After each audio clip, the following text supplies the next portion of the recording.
I did talk about how Kenya is top in Africa in terms of internet use and growth. In every 10 households in Kenya, there is access to internet. And therefore, children are prone to online child abuse, even at home. Now the problem is that the children are not aware of the dangers that await them online. The people they chat with, they do not them. Data and research has shown that at any one point, we have 750,000 worldwide predators waiting to prey on children who are not aware of what they require of them. And most of these perpetrators ask the children to give them their sexualized materials online. Some of them ask them to expose their nudity and they give them. What is emerging, it's a business. We have middlemen who use anybody, including domestic workers, to take photos of the innocent children and give out. We even have fellow teenagers, fellow adolescents taking photos of their children's sexualized materials and giving to these people. Some of this material is sent abroad for film industries. Yeah, and some get paid very little money to give their nude images. That has also shown that around 54% of children and adolescents have seen nude photos or sexualized materials of their friends online.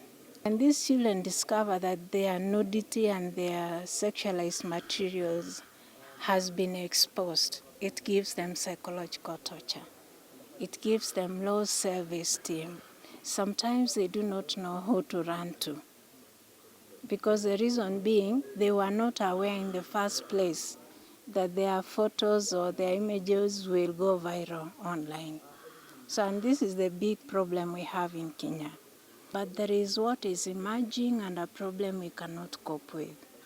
This one is what we call the special browser called dark web. It's a special browser that uses Tor onion. This one, a person in Kenya can commit a crime, say in Dubai. It hides the identity of the predator. So you are not able to know who is doing this. But I'm glad the conversation I had with the director from Communication Authority saying they are cracking out this one. They are working with Interpol, and they're seeing how they can catch these predators who use this dark web, which is so difficult to identify the person because they hide the identity. And we are looking forward to this so that we are able now to cap the problem that is emerging in Kenya today. We need to educate and empower the children and also their parents so that they are aware of the dangers that await them when they are online. We are engaging in what we call a training manual, and we have brought on board the Kenya School of Curriculum.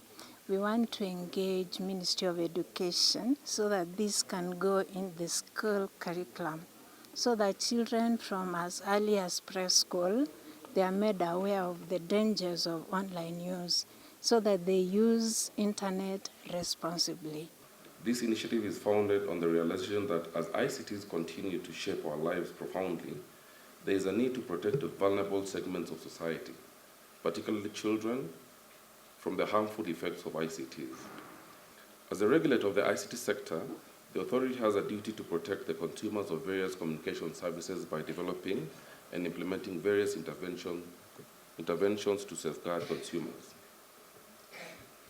We do so through educating consumers on their rights and obligations to empower them to take informed choices concerning ICT goods and services, as well as addressing complaints that they may have about the quality of services they consume.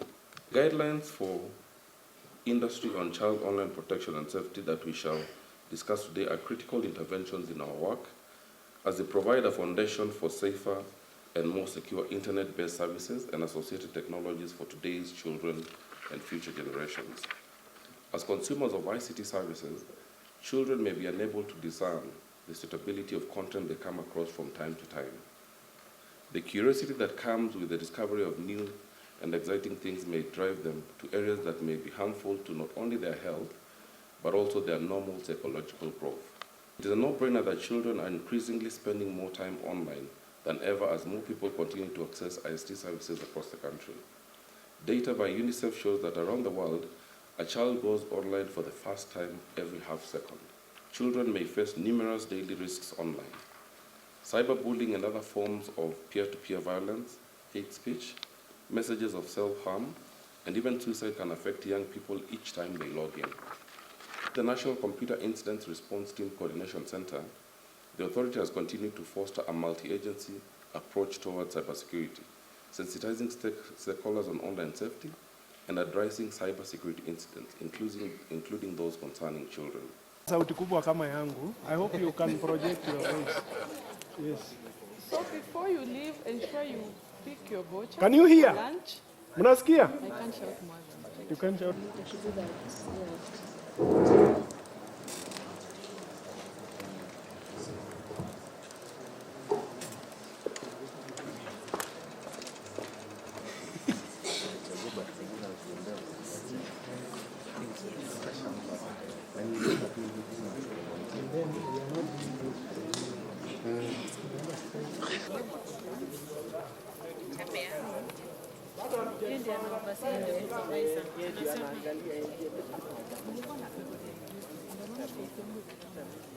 Sawa pasi kutana wakiwa wengi pale. It means there are so many people. So we go for lunch first. Hapa iko ninyi mtaifungua.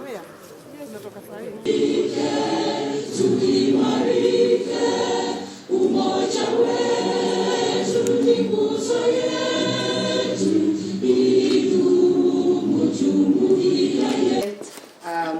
The regional coordinators, and so I just want to welcome you and tell you to feel at home.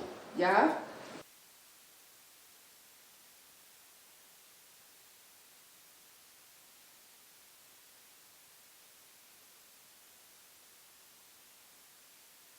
Machakos County. So Lillian, take us through word of prayer, please. Let us pray. Our God and our Father, King of all that glory, we say thank you for this day. Thank you for blessing us, my Father. I'm so going to... It's a great honor to have this activity at a time like this, knowing for sure that Children Assembly has taken quite a long time and has stayed without... Ama kwa nje hapo. Ambapo hebu tokea nani? Ambapo inaweza sunga? Ambapo. Acha malize hiyo. Zote za video zinaenda huko. Wewe kuja na huko. Sasa hiyo kubera lao. Hapo katikati ya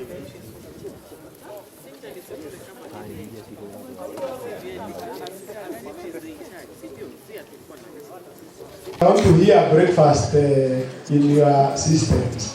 Watoto wi. Watoto wa. I'm wearing the rhythm. I want guests wakikuja ionekane tu. We are almost starting our program. Na tutaanza na national anthem. When the guests come in, the system will